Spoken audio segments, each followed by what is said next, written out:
Jorge, a good friend from Spain, used to say, hablar sin sabiduría es una tontería y una locura, he said.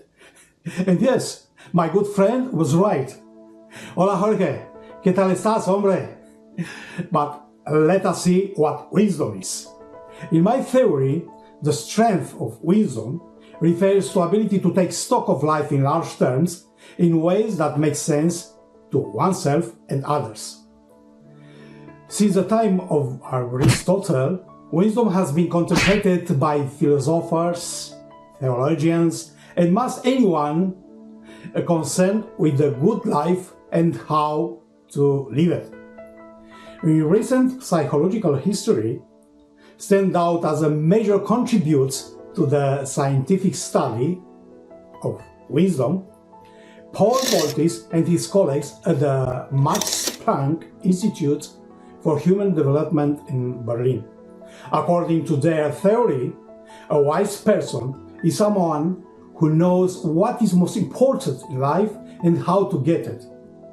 He or she knows what constitutes the meaningful life and how to plan for and manage such a life. Sternberg's most recent definition of wisdom stems from his balanced theory of wisdom. According to this theory, people are wise to the extent that they use their intelligence to seek a common good. They do so by balancing their own interests with those of other people and those of larger entities. For example, family, community, country. Wise people can adapt the new environments, change their environments, or select new environments to achieve an outcome that include but goes beyond their personal self-interest. So, wisdom is the product of knowledge and experience as well, but is more than the accumulation of information. It is the coordination of this information and this deliberate use to improve well-being. In a social context, wisdom allows the individual to listen to others, to evaluate what they say, and then offer them a good advice. Wisdom is a positive predictor of successful aging. In fact, wisdom is more robustly linked to the well-being of older people than objective life circumstances such as physical health, financial well-being, and physical environment.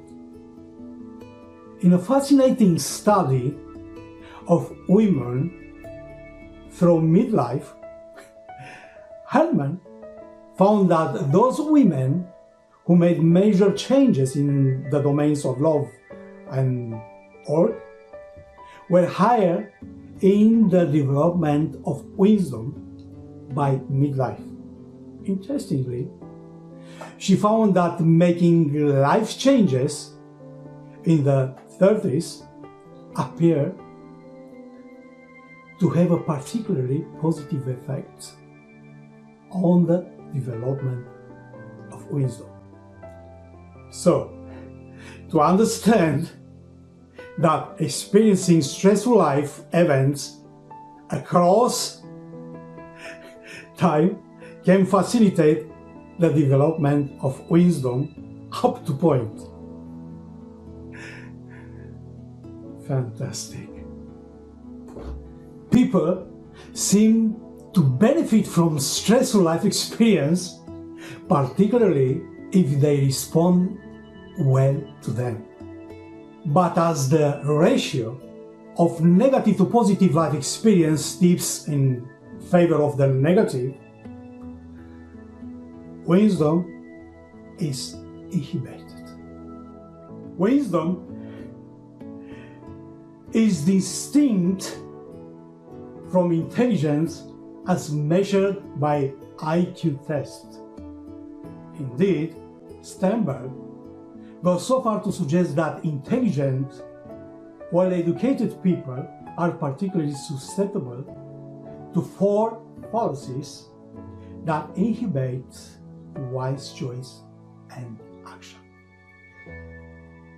You can read more about these fallacies in Sternberg's entertaining book named Why Smart People Can Be So Stupid.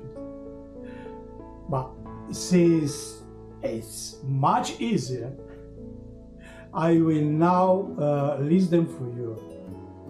Yeah, I will. While I will list the 4 errors, you just try to generate a relevant example in your mind of famous political and business leaders who have been susceptible to these fallacies. So let's see what is that 4 fallacies. So number 1, egocentrism fallacy.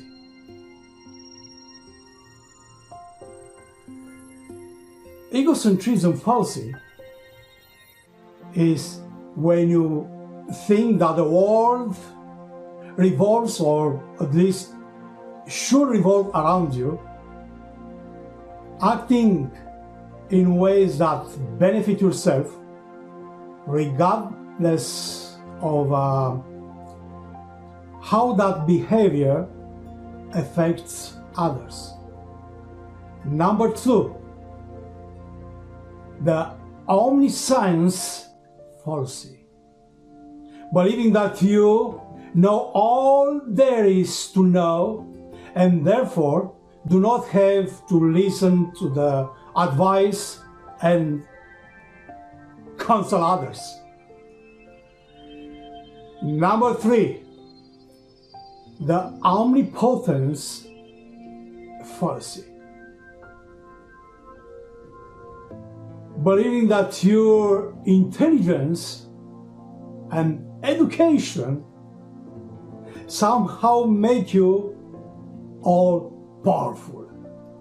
Number 4, the invulnerability fallacy. Believing that you can be up of others and you can do whatever you want, that others will never be able to hurt you or expose you. Yeah. Now let's talk how we can develop the wisdom. In addition to the 4 errors I told you about earlier, consider the following wisdom building activities compiled in part by psychologist Jonathan Haidt, who advised us to read the works of great thinkers and religious leaders, as well read classic works of literature, contemplate the wisdom of the ages, think of the wise person you know, try and live each day as that person would live. Look up preeminent people in history and learn their wise on important issue of their day. As well, volunteer at a nursing home and talk with residents about the lives and the lesson they have learned. As well, subscribe to 2 news editorial publications that are on opposite ends of the political spectrum. Read them both and consider both sides of the issue. I hope you enjoyed this video, and yeah, see you later. Bye.